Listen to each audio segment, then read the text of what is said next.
sekarang ni, saat ini katanya 2 calon ketua pemuda telah pun mengukuhkan calonnya. Saya melihat laporan saya. Itu pertama, saudara Azmuni Harun. Beliau merupakan setiausaha Pergerakan Pemuda UMNO Malaysia. Sebab Datuk Ashraf Wajidi tidak bertanding. Jadi berlaku kekosongan. Saudara, naib ketua pemuda telah pun terpecat daripada ahli UMNO. Saudara Hamdan Syaril Hamdan.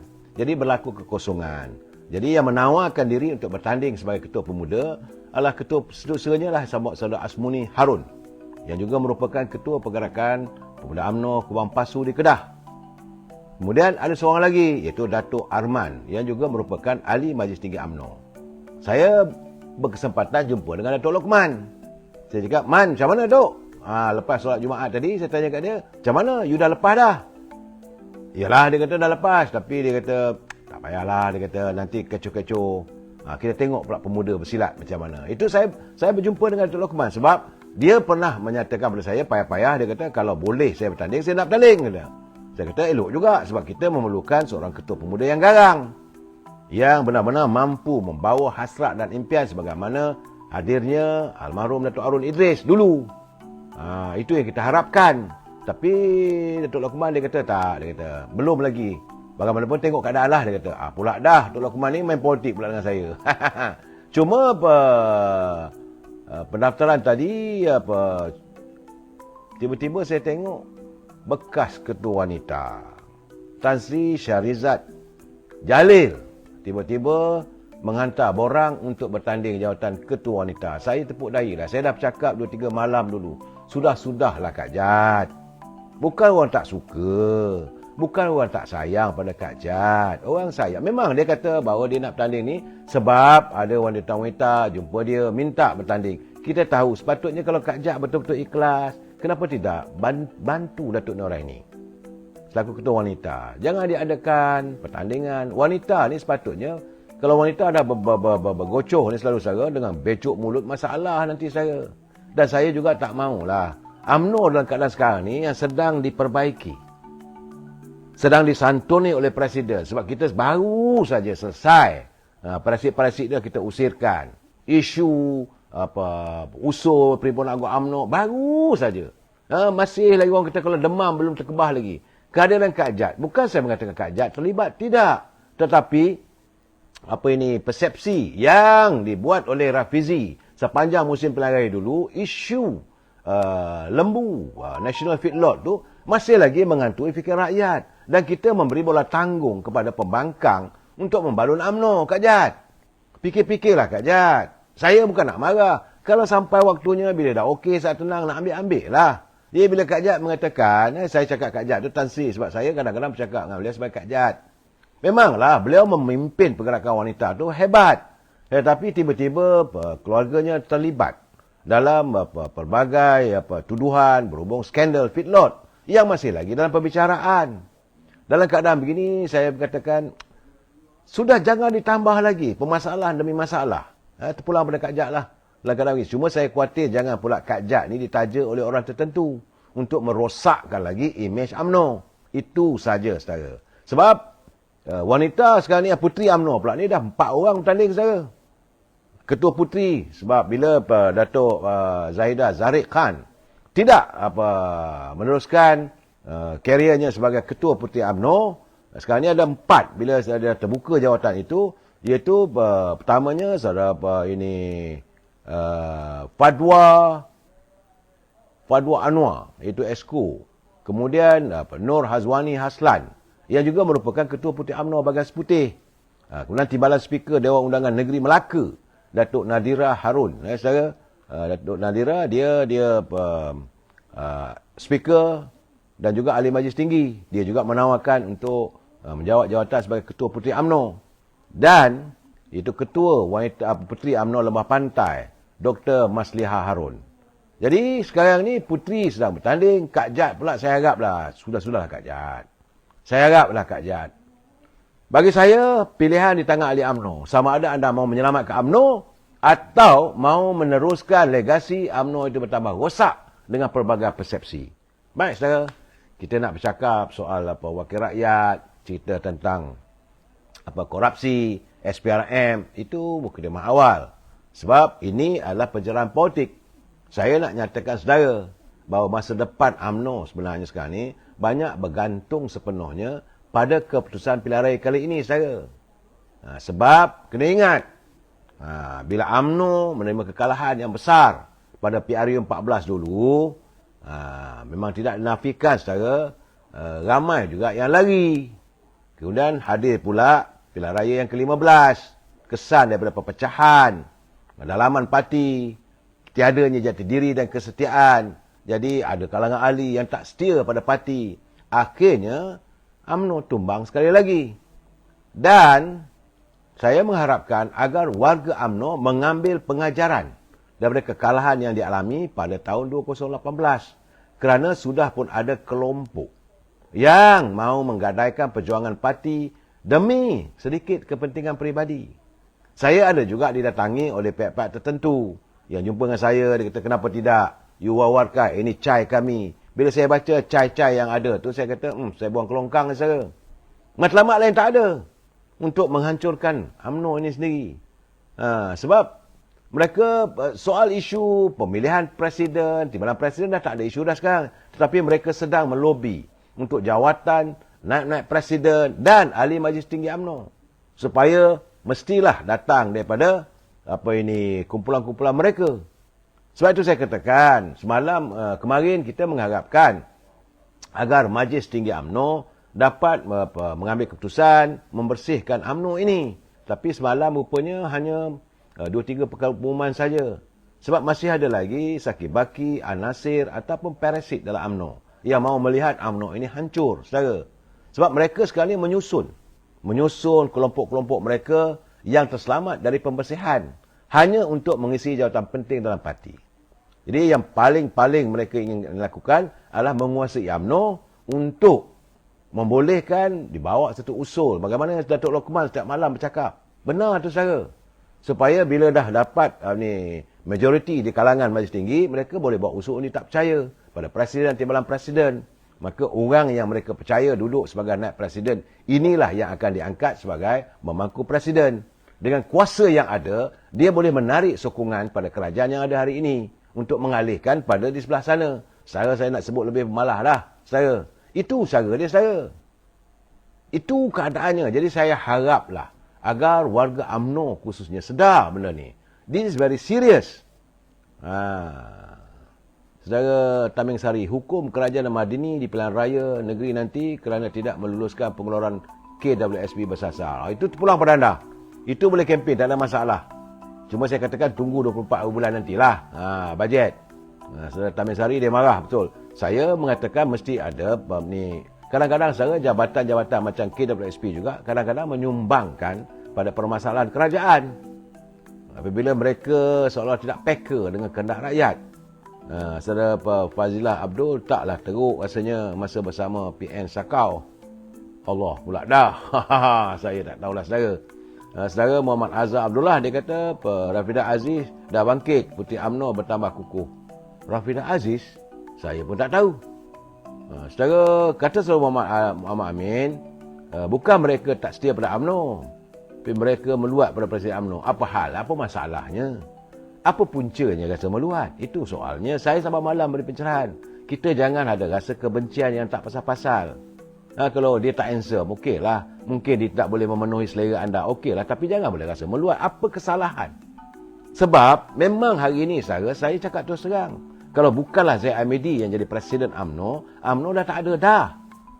UMNO dah ikut terlunjuk apa kehendak Dr. Mahathir. Saudara kena ingat benda itu. Mungkin saudara pengikut sebelah sana mahu melihat kehancuran UMNO. Sebab itu anda mengatakan meluat Zaid Amidi. Anda meluat kenapa? Kerana dia tidak ikut kehendak Dr. Mahathir.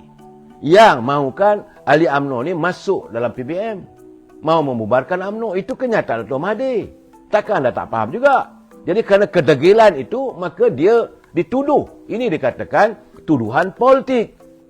Dengan 87 tuduhan. Bersilatlah Datuk Zaid Amidi di mahkamah. Tapi kita biarkanlah. Tiba-tiba kita pula merasakan bersalah. Ini masalah negara kita ni. Selalunya orang dia bawa ke mahkamah je, terus bersalah. Sebab itu awal-awal lagi saya dah pesan saya. Apabila SPRM sudah pun membuka kertas siasatan, Sudah pun sebahagian daripadanya dihantar kepada pegawai negara. Jangan kita buat keputusan. Jangan kita membuat persepsi awal. Biar, itu masalah undang-undang. Jadi bagaimana saya harapkan begitu jugalah pada Presiden UMNO. Kenapa kita nak menuduh yang bukan-bukan? Kenapa anda nak maksa marah pada dia? Saya tidaklah membenci begitu, tetapi saya melihat. Saya terus terang saudara. Sebagaimana kata Datuk Seri Anwar Ibrahim. Dia kata, apa hal? Datuk Seri Zahid Hamidi tidak pernah pun jumpa dia minta supaya kes dia ni diselesaikan. Tak ada. Dan Datuk Seri Anwar Ibrahim kata, biarlah dia selesaikan di mahkamah. Apa masalahnya? Saya bukan tak tahu bagaimana Yayasan Akal Budi ditubuhkan. Banyak orang tak faham. Yayasan Akal Budi ini bukan yayasan yang ditubuhkan oleh kerajaan. Bukan yayasan basmi kemiskinan. Bukan. Yayasan yang Datuk Zahid sendiri wujudkan daripada duit poket dia sendiri. Cuma masalahnya, bila dia tak ada di luar negeri, wang yayasan itu dipakai. Wang dia sebenarnya. Dipakai tidak mengikut unjuran, aturan sesebuah yayasan. Mesti dibawa dalam mesyuarat. Yang dia juga sebagai pengusinya. Yayasan Akal Budi. Bukan company orang punya. Bukan yayasan ini, dia minta duit daripada dana daripada kerajaan. Tidak. Itu masalahnya kita tak faham, kita tu menyemai kebencian. Saya rasa ini tak adil lah. Belajarlah untuk kita jadi adil, kita mesti bersikap terbuka saudara. Saya kalau tak betul, saya balon.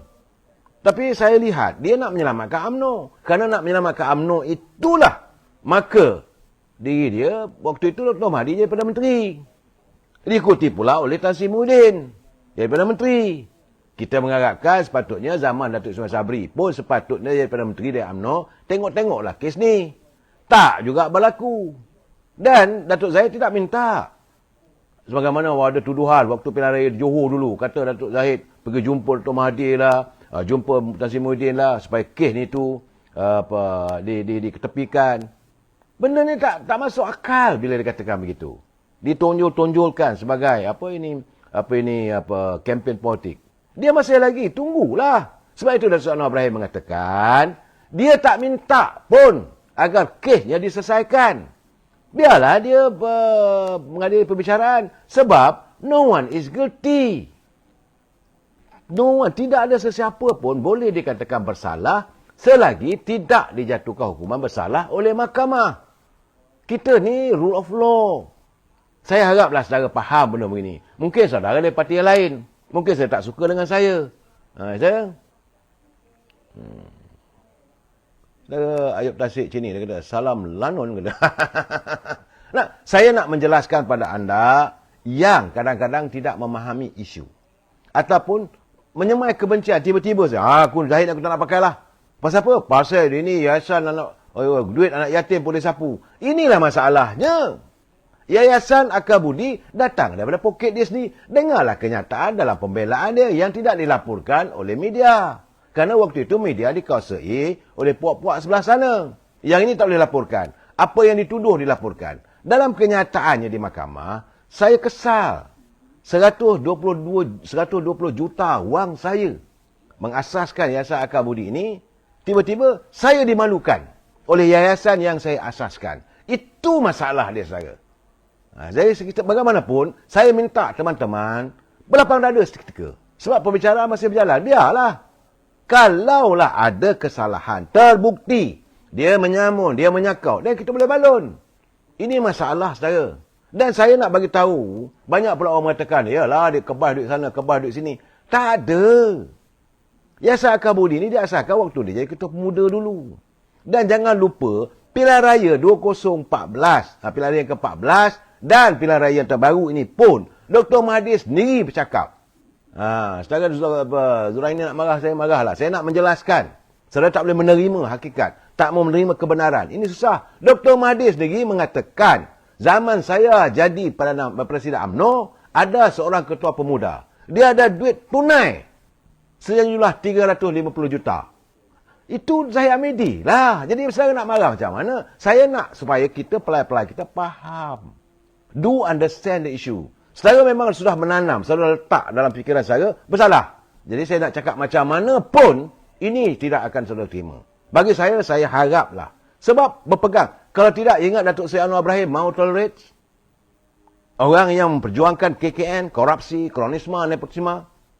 Dia tak akan tolerate. Sebab itu dia kata, saya tak campur dan Datuk Zahid tak minta saya menyelesaikan. Dia nak mengadu mahkamah. Biarlah. Jadi saudara, saya minta janganlah saudara menyemai kebencian yang bukan-bukan, tak sepatutnya cari dosa kering saudara. Jadi saya gembira hari ini saudara, sebab petang tadi saya lihat di bangunan UMNO, ini balik-balik pada UMNO saudara. Iaitu Datuk Seri Muhammad Nasifuddin Najib, cucu kepada Tun Razak, telah pun menyerahkan borang pencalonan kepada Ibu Pejabat UMNO kerana dia menawarkan diri bertanding jawatan sebagai Naib Ketua Pergerakan Pemuda. Kenapa saya suka saudara? Sebab dia tidak tercah terus nak jadi ketua. Dia kata dia satu persatu stepnya, dia nak bersama dengan pemuda. Dia menawarkan diri untuk Naib Ketua Pemuda. Masih ada ketua pemuda yang di atasnya. Sebab dia nak belajar dalam politik. Saya melihat saudara, permulaan sebelum dia nak mengantar borang tadi, dia pergi sebab lepas main usai solat Jumaat, dia menziarahi kubur nindanya almarhum Tun Razak. Saya sebenarnya bila tengok dia tu, saya rasa macam Tun Razak. Saudara, ini bukan pasal apa saudara. Saya merasakan bahawa sewajarnya jangan kita tuduh yang bukan. Dan step dia tu, dia bukan terus nak jadi ketua pemuda. Tidak, sebagai naik ketua pemuda saja. Jadi saudara Nasifuddin hari ini telah pun mengantar borangnya di Ibu Pejabat UMNO menawarkan terpulanglah pada pemuda. Saya bukan nak kempen, saya terpulanglah pada pemuda. Kalau mengingatkan, saya yakinlah sebab tengok wajah pun macam zaman Tun Razak, cara dia berjalan pun macam Tun Razak, pemikirannya pun, sebab saya sempat juga berbual dengan dia. Kata, apa pandangan you tentang kedudukan politik sekarang ni? Dia kata masa untuk rakyat dan orang politik menyantuni supaya mewujudkan perpaduan. Inilah yang diwujudkan oleh Tun Razak. Tun Razak lebih berminat pada perpaduan. Jangan lupa saudara, begitulah chauvinisnya, begitu degilnya, dangkalnya pemikiran parti pergerakan yang menawan Pulau Pinang pilihan raya. Tun Razak boleh santun. Akhirnya gerakan pun berada dalam wadah Perjuangan Barisan Nasional masa itu. Begitu juga macam mana UMNO berbalah dengan PAS. Dengan Tun Razak, akhirnya PAS juga menyertai Barisan Nasional. Jadi saya melihat bagaimana pemikiran Dato' Nasifuddin Najib ini, dia lebih banyak macam pemikiran Tun Razak, mencari perdamaian. Sebab yang ku cari selama ini adalah perdamaian saudara. Tak lebih daripada itu. Cukup.